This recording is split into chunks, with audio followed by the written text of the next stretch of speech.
The investors of Amazon in Europe, the UK, and some in the United States are calling on Amazon to knock it off. Stop the union busting. Now we have news out of Alabama where workers are organizing, and Amazon, we've been covering on the show, has of course been pushing back. Even when they go use the restroom and close the door behind them, they have something up there saying vote no against the union. Amazon actually had the city to come out there and recalibrate the red lights so they can stop and chat with us. They are coming and stopping us from working, doing our jobs to basically ram the information in our heads about why we shouldn't have a union. We are so thrilled to have Chris Smalls, who is a former Amazon employee, and he is the founder of the Congress of Essential Workers, TCOEW. Smalls was fired from Amazon's fulfillment center in Staten Island in April, the beginning of the pandemic of last year, when he led a group of colleagues from the building during lunch hour in protest of what he saw at as the company's inadequate response to the coronavirus crisis. This is old union busting tactics, Chris. You've seen it up close. You've been calling attention to this for the last year, but they use technology now. I mean, the data, the facial recognition tools, the effing red lights, like what? This is insane. Yeah. This is, I shouldn't be baffled, but I am. What's your take on what's happening right now? Yeah, I'm not, I've seen it all. Like you said, I was a part of the machine. So I sat through these union busting videos and training videos. I seen them. I seen how they are very divisive inside the company. The way the system is built in there. And I'm not surprised, we seen the headlines come out, the Pinkertons, the CIA intelligence. We know that these big tech corporations, they control everything. They want to control any and everything. So why should we be surprised at what's going on now? I mean, of course, Amazon licensed facial recognition software to the U.S. government and other, who knows who else. Unfortunately, we don't have access to all that information, but there has been several reports that that the government uses it for quote unquote security purposes. When you were, or what inspired you actually, for folks who don't know your story, what inspired you to initially start organizing? I mean, and why you? Were other folks talking about this too, or? Well, after they fired me, I didn't know what I was going to do, but I knew I was doing the right thing. And what really motivated me, inspired me to continue organizing was the smear that was supposed to be attempted on me, calling me not smart or articulate, make me the face of the whole unionizing efforts, ironically. So I kind of took that and I ran with it, that came from David Sapolsky, and that was in a meeting with Jeff Bezos. So who's that? Who was that? His top general counsel, David Sapolsky. He's the one who made those remarks in the meeting with Jeff Bezos. And when that memo came out, that right there was the turning point for me to take this full on. And that's what I've been doing ever since for the last 10 months. So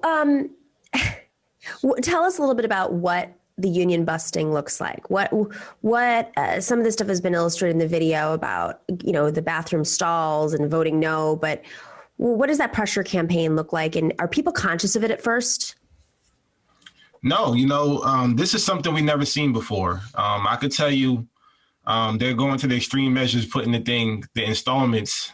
We had those prior to the tactics. They always install those things, but to have it directly aimed at the union and saying the dues are bad, and the benefits of the union are not going to be better than Amazon after we've seen what this company has did for the last 10 months with this virus, neglecting our safety and concerns and our conditions.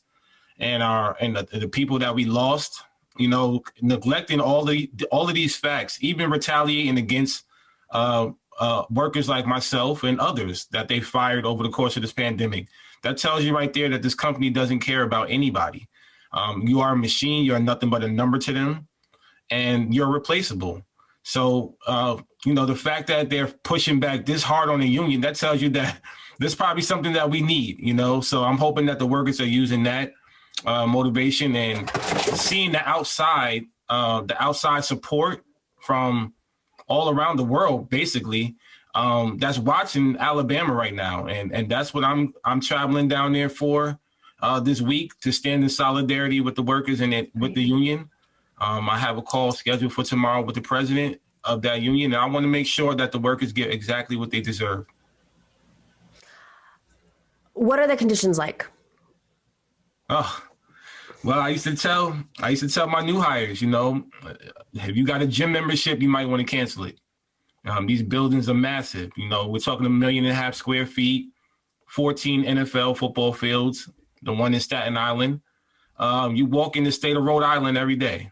And that was 10 hours a day. And if you're a supervisor, you're working 12 hours, 14 hours.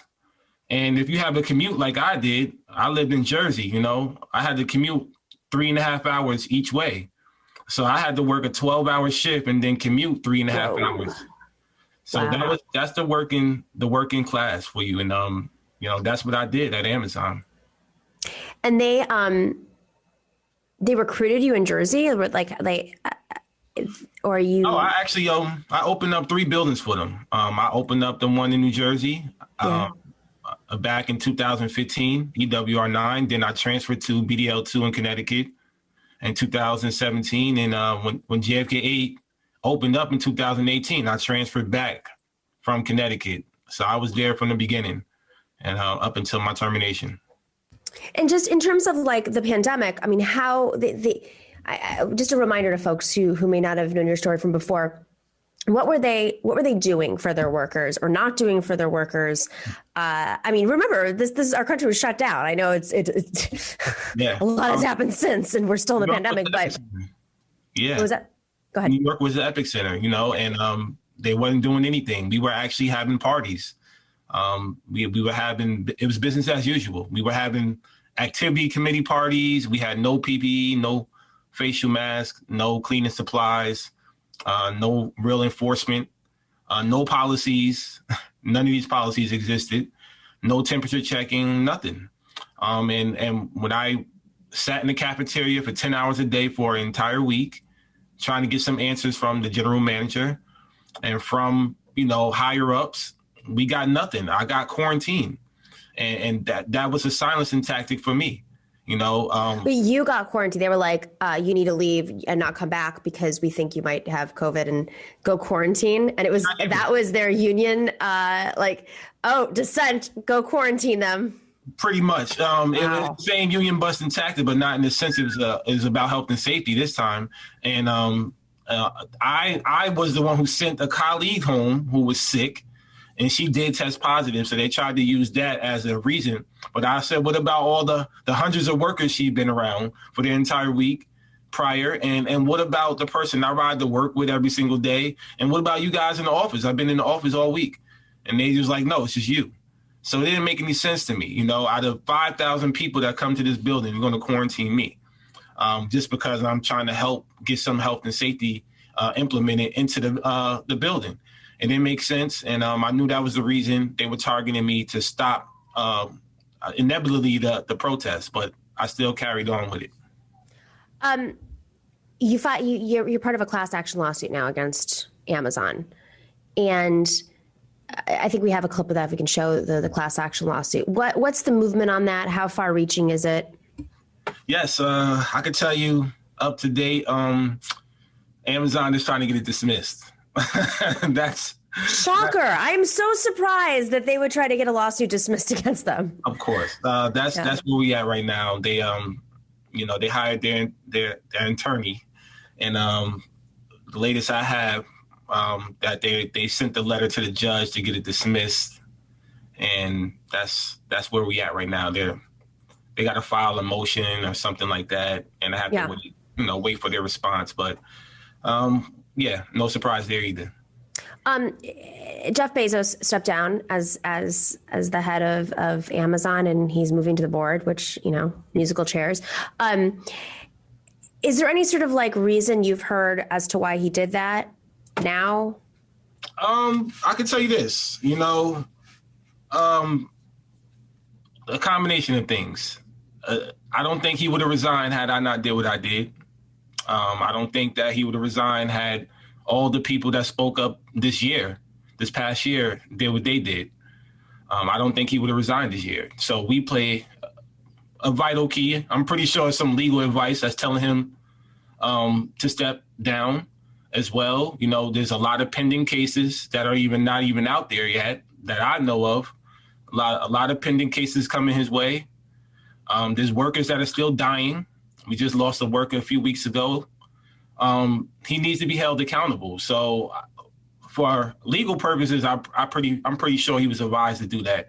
He can say to the public that he's going to venture into space or Blue Origin, whatever that BS is, but I don't believe that. I believe that he was advised to step down. And Andy Jassy is no better. His replacement, his shadow. He's definitely CIA intelligent, pro intelligence and all of that.